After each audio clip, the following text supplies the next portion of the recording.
하나님 아버지, 오늘 제가 하나님의 말씀을 읽고 묵상할 때 필요한 영의 양식을 주시기 위해 성령님께서 이 시간에 함께해 주시길 간구합니다. 예수님 이름으로 기도합니다. 아멘. 오늘 우리에게 주시는 하나님의 말씀입니다. 그들은 조각목으로 궤를 짜되 길이는 2규빗반, 너비는 1규빗반, 높이는 1규빗반이 되게 하고 너는 순금으로 그것을 짜되 그 안팎을 싸고 위쪽 가장자리로 돌아가며 금테를 두르고 금고리 넷을 부어 만들어 그 네 발에 달되 이쪽에 두 고리 저쪽에 두 고리를 달며 조각목으로 채를 만들어 금으로 싸고 그 채를 궤 양쪽 고리에 꿰어서 궤를 매게 하며 채를 궤의 고리에 꿰인 대로 두고 빼내지 말지며 내가 내게 줄 증거판을 궤 속에 둘지며. 사랑하는 성도 여러분, 평안하셨습니까? 오늘도 주님께서 주시는 말씀과 함께 은혜로운 하루를 열어가시기 바랍니다. 오늘 우리에게 주실 하나님의 말씀은 출애굽기 25장 10절에서 16절 말씀입니다. 오늘도 증거궤에 대해서 한번 더 살펴보고자 합니다. 지금 하나님께서는 증거궤를 만들라고 하시면서 증거궤 위에 네 기퉁의 고리를 또 만들라고 하십니다. 그것을 순금으로 고리 4개를 만들고 또 그 고리를 양방향에서 끼일 수 있는 채를 2개 만들라고 합니다.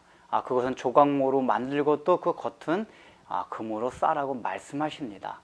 이것은 나중에 법궤를 메고 다닐 수 있도록 이동에 용이하게 이런 명령을 내리셨습니다. 이것은 전체 성막의 구조와도 연관이 되는데, 여러분, 성막의 특징이 무엇입니까? 다른 이방 신성과 가장 구별되는 특징 중에 하나가 화려하지 않다는 것이면서 또 이동할 수 있다는 것입니다. 하나님께서 애당초 처음부터 하나님이 임재하실 수 있는 성전 성막을 고정적인 장소로 만드시지 않고 이렇게 광야에서 만드시게 한 이유가 있습니다. 광야 생활은 어차피 계속 이동해야만 합니다. 이동하는 것에 따라서 늘 성막은 접었다 폈다 같이 함께 이동해야만 했습니다. 이것이 무엇을 나타냅니까? 이방의 우상 신전들은 자신들이 가둬놓은 장소 안에 그 신을 넣을 수 있었습니다. 신을 좌지우지할 수 있었습니다. 그러나 하나님은 인간들이 만들어 놓은 어떤 고정적인 장소 안에 가두어 놓을 수 없는 분이라는 것을 말씀해 주고 있는 것입니다. 하느님은 무소부재하시고 어디에나 언제든지 가질 수 있는 분이라는 것을 말씀하십니다. 우리 어떤 인간이 생각하는, 또 인간의 신념 안에, 인간의 행동 안에 갇혀있는, 인간이 마음대로 할 수 있는 분이 아니라는 것입니다.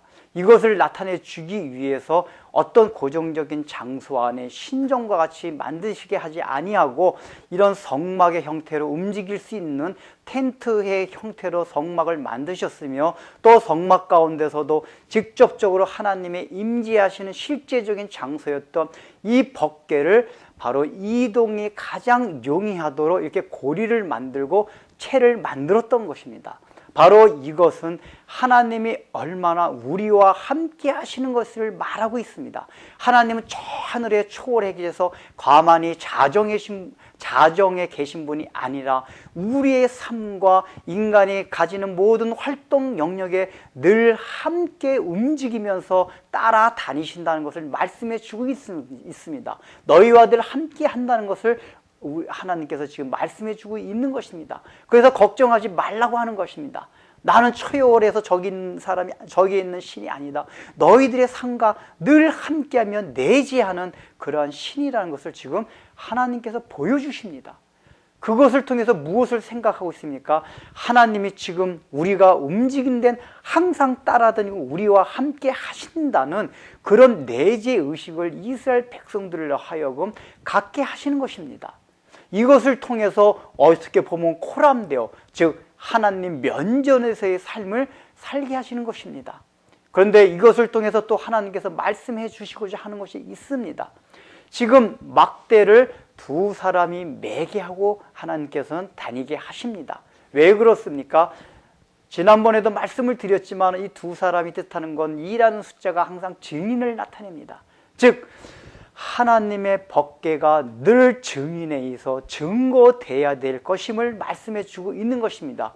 법궤 안에 있는 것이 무엇이었습니까? 바로 하나님의 공의로운 성품과 그 뚜껑을 덮는 속죄에서 나타난 하나님의 은혜와 사랑, 그 하나님의 모든 속성들을 늘 증거해야 함을 말하고 있습니다. 즉 복음의 특성 가운데 이 복음은 한 곳에 고정되어 있는 것이 아니라 우리가 늘 전파하고 선교하고 전도해서 세계 만방까지 이 복음이 왕성하게 움직여서 가야 한다는 것을 이 네 고리를 통해서 말씀해 주고 있습니다.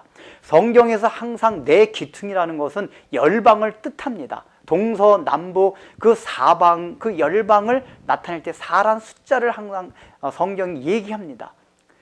그렇기 때문에 바로 네 고리를 통해서 이 열방을 향하여 바로 두 증인이 되어 이 법궤를 메고 향하여 가라는 것입니다.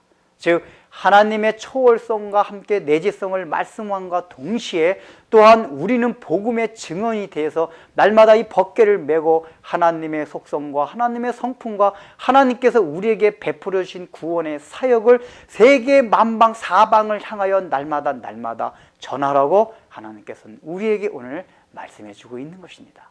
기도하겠습니다. 하나님 아버지, 주님께서는 또 이 법궤를 통하여 하나님은 그저 고정되어 있는 우리 인간이 마음대로 좌지우지하는 신이 아니다. 그것에 갇혀있는 신이 아니다. 하나님이 우리를 조종하는 그런 절대적인 신임을 말씀해 주십니다. 또한 저 멀리 하늘에서 가만히 앉아있는 초월의 신뿐만이 아니라 우리의 삶에 또 우리의 실생활에 늘 함께 따라다니는 그런 내재하는 그런 하나님을 말씀하시면서 우리가 늘 하나님 존전 의식을 갖고 살아가도록 요구하십니다. 우리가 이런 삶을 살면서 또한 하나님께서 요구하시는 선교하고 전도하는 그러한 삶을 살아갈 수 있도록 은혜를 베풀어 주옵소서. 예수님의 이름으로 기도드립니다. 아멘.